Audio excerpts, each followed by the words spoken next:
All right, welcome back, everybody. This talk was a long time coming. We had to wait for it for a while, but it will be worth it because we will have the talk that was actually scheduled for this morning. One thing, I asked the speaker, like, how should I introduce you? And he said, here comes the Italian guy. So then you guys know that already. And actually, the title also of the talk has changed, even though the content is still the same. So the title of this talk is now Evaluating Passing Decision Making in Professional Football, an Enhanced MPNN Approach to Receiver Selection. And it will be given by Gabriel Masella. Well, here he is. Give it up. Where is the... I missed the... Oh, okay. I found it. Thank you so much. So thank you so much for coming here, and thank you to PySport to give me the opportunity to present this project, this master thesis project. So actually, this is kind of a preview that I'm giving here. As I said, I'm Gabriel Masella, and I will show the agenda. So I will give a small introduction about myself and of the project and of the problem that we will see. And then we will take a look at all the pipeline data that we have built. So first of all, we will take a look at the data that we used and how we convert them to graph through synchronization. Then I will give a small theoretical introduction about the graph neural networks. I'm sorry, there is a little bit of math. I'm so sorry, but don't worry, I will not bring too much stuff over there. Also, I would like to say that the timer is not going on. I mean, if you're giving more time, I'm fine. I'm in the last, so I can speak 45 minutes, right? It's not a problem for you. So after the graph neural networks, I will explain the architecture, the training, and everything related to the xReceiver model that I've developed. And at the end, we will see some application, some practical application. So first of all, I'm Gabriel. And maybe here you can see a little bit better about my background. So I started my life in the south of Italy, in Reggio Calabria. It's a really nice place in front of the Sicily Island, but I lived there only the first 18 years of my life. Then I moved to the north of Italy to achieve my university dreams, and I studied physics, so I'm a physicist by nature. But then I moved to the master degree in data science and artificial intelligence, where I had also the opportunity to be part of a double degree project with the University of Alicante in Spain. Entonces hablo en español también. And at the end, I've also had the opportunity to work with the Royal Belgian Football Association in Brussels. Nowadays, I'm working as a football data scientist and AI engineer at Sport Analytics. There is like Italian company. It was a startup. Now it's an acclaimed company in the Italian landscape. And so, how this project is born? As I said, this is my master degree project, and it was born in the rooms of the to-be's offices of the Royal Belgian Football Association during my 5 months internship over there. I had the pleasure to work with all the team of the performance analytics team, but my supervisor actually was Max Goldsmith, that I would like to thank publicly. And so this project was born through a direct request from the performance analytics team. How do we can analyze passes faster? Because, you know, a performance analyst is a person that is looking at a lot of video footage, and if you spend the time to watch everything, you know, you take hours and hours and hours. So how can we speed up this process, you know? So that's one of the main problems we will try to resolve with xReceiver. In particular, I would like to show an example. And before I start the video, I would like to say a question for the crowd. Did you ever watch a football game but like an Italian? You know what I mean? It's not about, you know, just standing there and looking at the match like it's nothing. For us, it's 90 minutes of passions, you know? We scream all the day. Actually, in Italy, we have also a saying that we say that there are 70 million of football coaches in all Italy, you know? Because everyone feels like Pep Guardiola or Massimiliano Allegri, my favorite coach, actually. And so every time we watch a game, we are also criticizing every choices that are players made in the field. And recently happened this to me, honestly, while I was watching a football game that you probably know this. It's still hurt, honestly, to myself. So let's see the video, first of all. Con Zaccagni che prende posizione qui sulla sinistra, Politano di là, in mezzo al campo ci sono Cristante e Barella. Prova ad attaccare adesso ancora la Norvegia pericolosamente con Torsby in mezzo, Haaland! E sono... I still feel that, sorry. So this is an example that we will see also later how to apply this xReceiver model, but I probably you understood what I'm going to refer to. I don't want to be explicit. Probably you understood it, but let's keep this example in mind, and we will see it later, okay?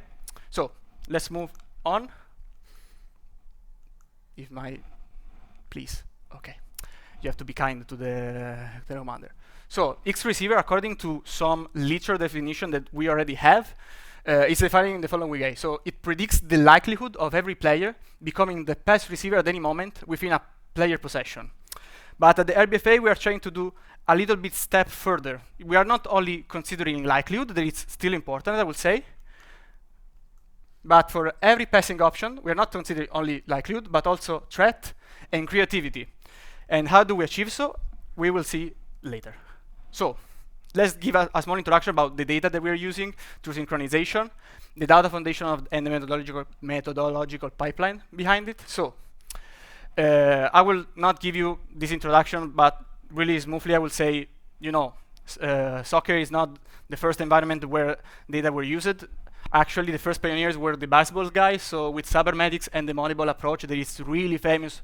Every journal, they cite them every time a team in football is using data just for doing scouting, like Brighton, Brentford, or Liverpool, you know, with the cases of Mohamed Salah and Sadio Mane. So in the sport analytics field, we have two types of data that we work usually. So we have event data, there are on-ball actions, and tracking data, there are the spatial temporal contexts. And the modern challenge is sometimes to bring them together in order to get something more useful to create our AI model and machine learning model. So I will not give an explanation of event data, tracking data, because I thought that was the second one, so they had to explain something more, but all the guys explained that really well, so I will skip them. And I will jump to why we should combine this data, you know? Because usually we treat them as two pillars. So they are independent sources and we build different stuff, but actually we can get some integration benefits because putting all together, we can get a complete spatial temporal semantic dataset, and we can enable advanced performance matrices, you know? And also, as the guys from Adaptable Pi, they have pointed rightly, it's not easy to just align with the timestamp, you know? There are studies that are showing that it's not enough, and so naive solution, they always fail. So the solution is Adaptable Pi. Yeah, I use them, and thanks so much for your work, guys. It was really useful, but I will not talk about the algorithm behind it. And I will show you something a little bit more complex that it would be useful for your club, for your federation. So how do you deal with data that are coming from different sources? How can you synchronize more games at the same time? It's possible to do that with a simple pipeline like that. So imagine you have two servers where you have your event data, tracking data. So you can access to them, you initialize, you create a cache memory that says how many times these servers are updated. So if there are no matches, especially if you're working in a federation, we update them only every 3 months now when they are playing the international games. So you check every time you get new data. You have a cache that is completely automatized. And then you fetch and merge everything, you know, all the information in 2 different tables. Then what you do is to filter matches if you want, because usually sometimes you want to study, for example, matches from an opponent, a specific opponent, or matches from a certain match day. So you want to take a look only to the new matches, you know? So what you can leverage with the Adaptable Pi, it's parallel processing. So instead of doing sequential processing of each game, you can spread them. Since it's already optimized the algorithm that they have developed, you can put them in different cores and doing the processing in order to get good results in a faster way. In fact, with the server that we have at the RBFA, we were able to synchronize all the games with an 8-core CPU with just, I would say, 20 minutes for 223 matches. So kind of an impressive result. Adaptable Pi helps you to synchronize the single game, but if you leverage them through parallelization, you can get better results. You can create, as I said here, an aggregated results. We have an uploaded pivot table so that everyone in the federation can access to each frame and each event ID. So that every time you can find information real quick. Okay? So after we synchronize the game, let's take a look at the dataset that we have. Actually, I had at disposal all the matches from UEFA Nations League 2024 and the FIFA World Cup qualifiers 2026. And they were processed 91.3% of the 369 matches. Don't worry, this is not Databall.py fault. It's from the data provider side, the problem. It's not from them. And as I said, synchronizing in 12 minutes. Actually, I was wrong, with an average of 20 seconds per match with an 8-core parallelization. And what we got is like 410,000 events synchronized. But we're not looking at all the events that you can synchronize with Databall.py. We're just looking at the passes. There are 289 and 182. So here we have different type of passes, but I will move forward and do a sanity check that everything is in order. Again, don't worry, this is not Databall.py problem.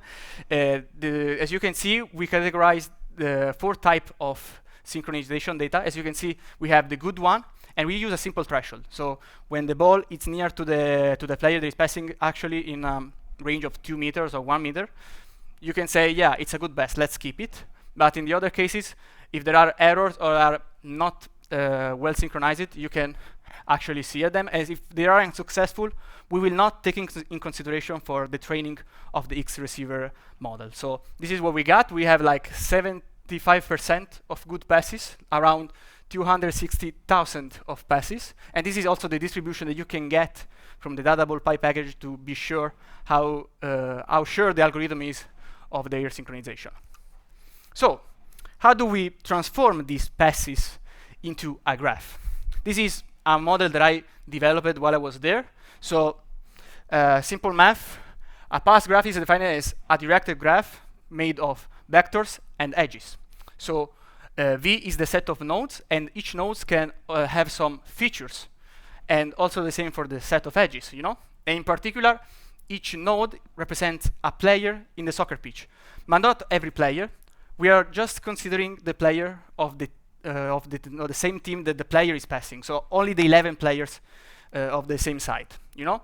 And we have here how do we encode edge and node feature vector. For example, for the node, we have access to x and y position. They are normalized between -1 and +1. We have velocity, also x and y, and acceleration. And also at the end, we have this O. That is like the count of opponents within a certain radius. So it's like a simple pressure, you know? And for the edges, we want also the edges to have some information that could be useful. And in that case, we have the distance between the 2 players, the angle that is calculated based on the vector that you build between the player and the ball. So if you are 5 angle to the right or 25 to the left, you are measured like it's based on the actual position of the player. Probably we can do better with the skeleton data, but we don't have access at the moment.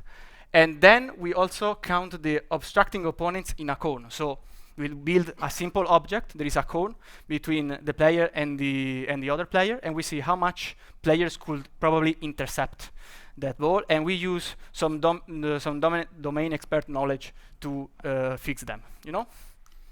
So that's what we got at the end. This is an example of a pass, not the one that I showed you, another one. And we can see that we have, you know, metadata, the nodes encoded as I described. This is how we convert, you know, the 2 hard-encoded feature that I mentioned. So the cones and the opponent circle is like that. And this is what we get. We have also the node target that is like the main important result that we are going to face. So let's see a little bit of graph neural networks. As I said, there is a little bit of mathematics, and I'm so sorry about that. I'm still preparing my master's degree project. But I will give also some useful insight about how we can leverage them in the sport analytics field. So some properties that are really useful. So why traditional approaches, they fall short? We know football is a system, 22 agents plus a ball. It's dynamic. It's also a low-scoring game. It's not like NBA. So it's difficult, you know, to leverage these kind of things. The traditional methods, usually they are based on only event that we know they fail because we don't have enough context. And pixel-based GNNs, they are also useful, but they are really, really expensive to train at all. So we need to capture relational structure and spatial dynamics. And now we can do that. We hypothesize that graph neural networks can align the computation architecture with the domain's relational inductive biases. This is like one of the main words when we are dealing with graph neural networks. So, mathematical foundation, I will be really quick. The goal of the Erlangen problem was to unify all the neural architecture through some symmetry, and we want to take advantage of this symmetry. Because, for example, one of the two property is equivariance. So, ignore the maths, I will do a quick example, practical example. Imagine you have an image of a cat, you know, and you have your neural network that is trying to understand if it's a cat or it's a dog. But imagine if the same image is flipped or it's moved a little bit to the left. Usually, normal neural network, they are not so much able to understand this kind of transition that are really simple for us as a human, but for the neural network, you are introducing a really big problem. It can really change the solution. So that's why graph neural network, they inherited implicitly this property called equivariance, so that if everything is changing, in the reality, it's from the same set of solutions.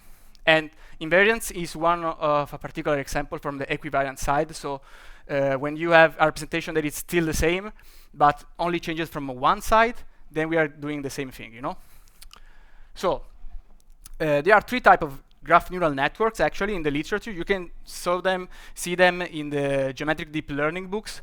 And I would like to give a small overview of how does it work. Imagine we have this graph, and what we are trying to leverage with the GNN is that from a node, there is a message. You are passing this message along the graph so that you can obtain something more.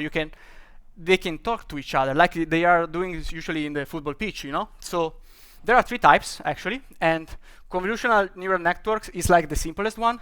The formula that you're looking at that, it's simply the how do we update this message that we are passing through the network. So we have the convolutional approach that is like the simplest one. So you just collect them through an aggregation function. That could be the mean, the sum, these kind of things. You just collect them and put them together. Then you have the attentional GNNs based on attention weight, as we have saw a talk about it today. And at the end, we have message passing GNNs that leverage one thing a little bit more than that. So we are not only putting together the messages from the nodes, but also on the edges. So we're leveraging also the edges.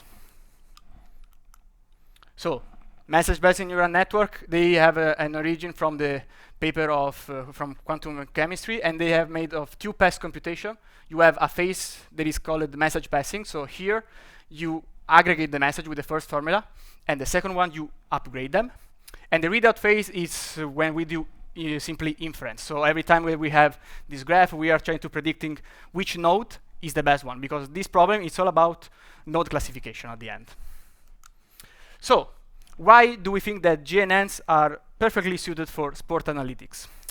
There are some properties that, as I described it in these minutes, that could be really useful for the construction of ML model. For example, permutation equivariance. You know, when you build your machine learning model in football and you put player 1, player 2, player 3 as a tabular data, it's a little bit of complicated when, for example, you switch the position. How do you order them if you have something tabular, you know? And this is a big problem, because if in a column you have sometimes a defender, sometimes a midfielder, everything can change in the prediction of your machine learning model. So that's why GNNs are useful. They are permutant equivariant. So every time you switch something, if you put a node somewhere and another player somewhere else, they are not changing the results of the prediction. And this is really useful. Second of all, we have variable cardinality handling. For example, let's see we have a pitch control map, okay? And you have 11 players, and you have to put every time 11 players as a tabular set. What happens if one player gets expelled during the game, or if there is an injury? Sometimes this kind of problem cannot be handled correctly because you put, like, you know, all 0, but then you are creating a bias that is like permanent and that is still be there. So you have, for example, if you put all 0, it looks like you have a player at the 0, 0 position. Or if you use big numbers to try to avoid that, you probably have something shifted because of this number. So GNN, they are really useful because they handle this properly, because graph, they don't have to be of the same dimension. It's still a flexible model, you know? And at the end, the edge feature that I was talking about for spatial relationship, you know, we can leverage it not only the nodes that we are using, but also the exchange between the edges that we have. So that's why MPNN are better than normal convolutional or attentional architecture. So the result is an influence made by complex functions of evolving game state, so a more sophisticated gaming decision interpretable, you know? So, okay.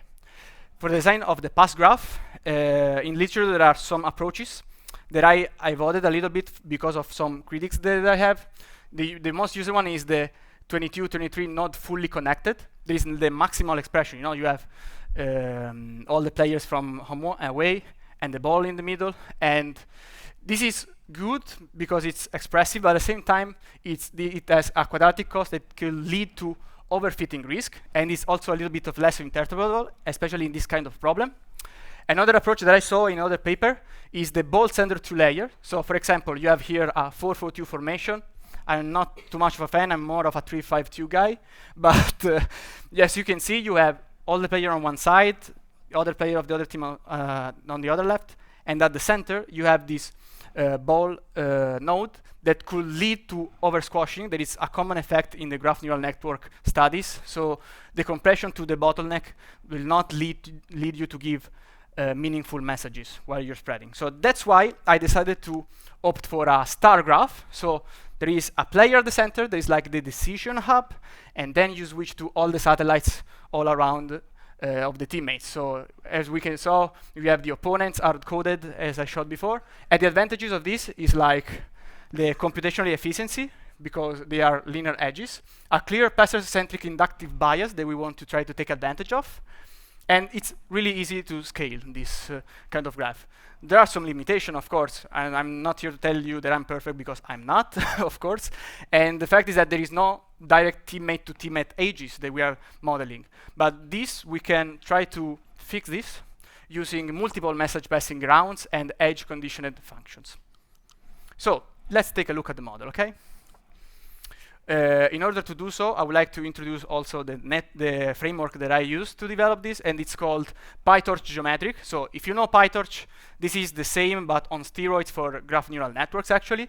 And in order to build your own graph neural network, it's easy, because you have just to define how to forward the message, how to forward the graph, how do you exchange the message, and there are classes that they take care of that. And we have the data in this form. So we have the X, where we have the 11 nodes with the 7 features, edge index, so the 10 edges representing all the exchange of messages, how they are working. So if you want to do, like, for example, to all the players, it's not 10 but 23, for example.